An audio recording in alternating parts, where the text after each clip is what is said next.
This is Optimal Startup Daily, episode 101. Is Quora a good source of traffic? By Nick Loper of SideHustleNation.com. And I'm Dan, I am your host here, and I'm reading to you every single day of the week from some of the best blogs on entrepreneurship anywhere.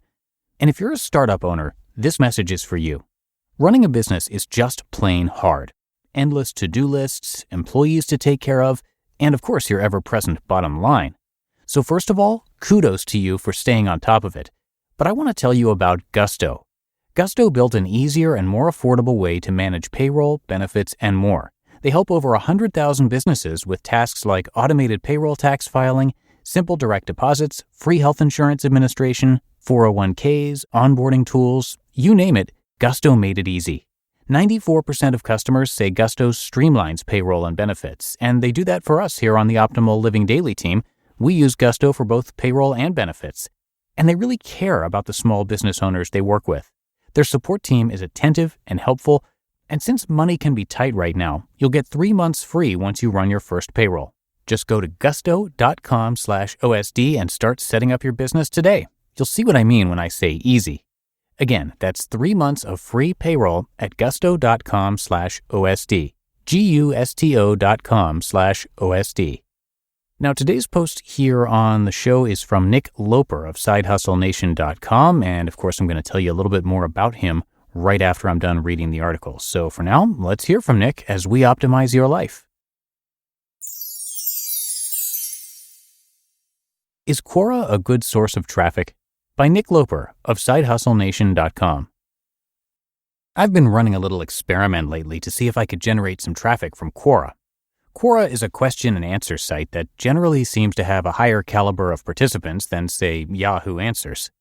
My idea was to find questions related to side hustling, drop in a helpful answer and a relevant link, and see if the traffic flowed back to SideHustleNation.com. Why Quora? Well, Quora is the 407th most heavily trafficked site in the US and the 436th most popular site in the world. Quora gets close to 1 million unique visitors per month. Quora answer pages tend to rank well in Google search results, especially for question-related queries.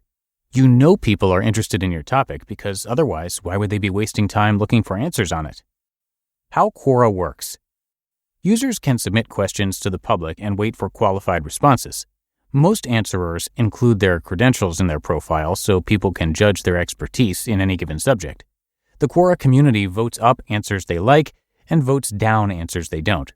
There seems to be a little bit of self-promotion going on for certain questions, but it's subtle. It's not like people are asking, what's the best side hustle, and it would be cool to reply, buy my $97 ebook and I'll make you a millionaire. Instead, there's a bias towards genuinely thoughtful, thorough, and helpful answers, and the democratic voting mechanisms help keep the spammers in check. But still, any site where you're free to drop in your own links has to be looked at as an SEO traffic opportunity, right? My Quora strategy. I searched for questions related to side hustling, starting a business, starting a company part-time, freelancing, making money online, Fiverr, etc., and I put those into a spreadsheet. Actually, I had fancy hands do this. Then I sorted the spreadsheet by the number of followers each question had.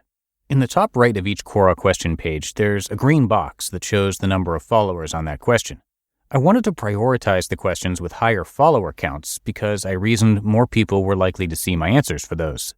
The more popular questions generally have way more answers that sometimes have thousands of upvotes and have been around for 12 to 24 months or longer.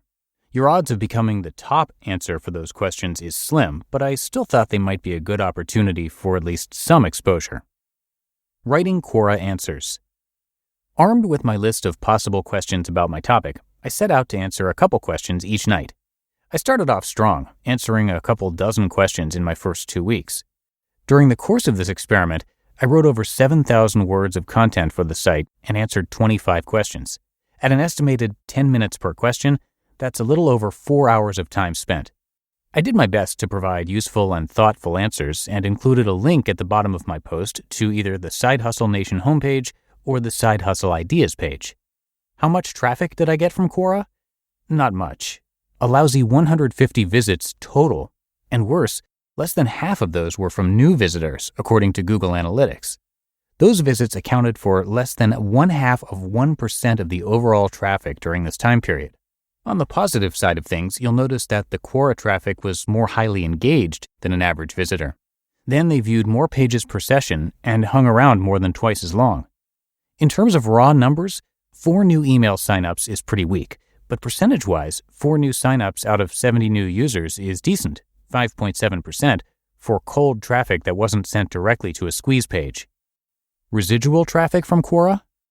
The other element I was curious to test in this case study was whether or not there would be much residual traffic flow from posting quality content on Quora.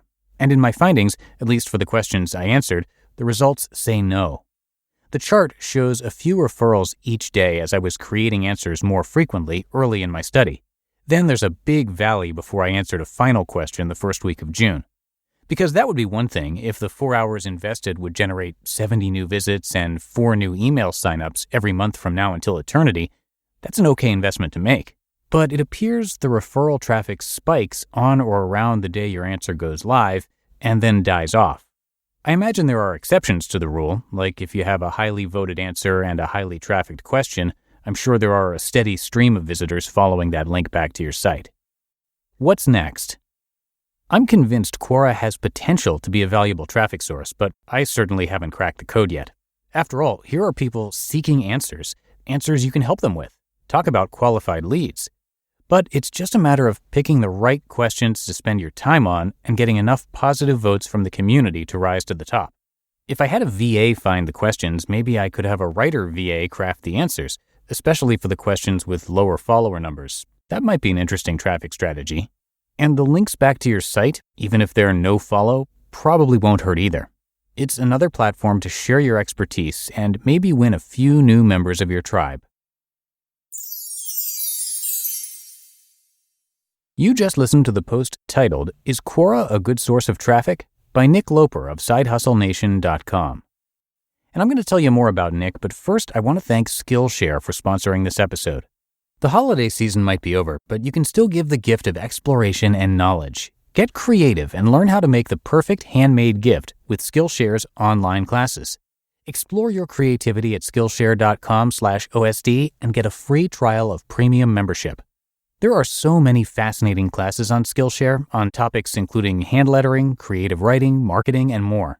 As a freelancer, I recently took a Skillshare class called Pricing Your Work, How to Value Your Work as a Freelancer, and walked away learning pricing strategies I never thought to implement. Skillshare's annual subscription is less than $10 per month, and I was amazed at how much I was able to learn at such an affordable price. And you too can learn ways to improve yourself or make one-of-a-kind gifts for your loved ones. Explore your creativity at Skillshare.com/OSD and get a free trial of premium membership. That's 2 weeks free at Skillshare.com/OSD. And thanks to Nick for letting us read his content once again. He's also the host of the podcast The Side Hustle Show, which is for part-time entrepreneurs looking for actionable tips to start or improve their businesses. It's a great podcast and usually in the top charts of business in Apple Podcasts, and definitely worth your time to check out. The blog is great too, of course, and like I said, I'll be bringing you a lot more content from him in the future. But that's it for episode 101 of Optimal Startup Daily. I will be back again tomorrow where I'll have a post from Margot Aaron of That Seems Important. So I'll see you there in the Sunday show where your optimal life awaits.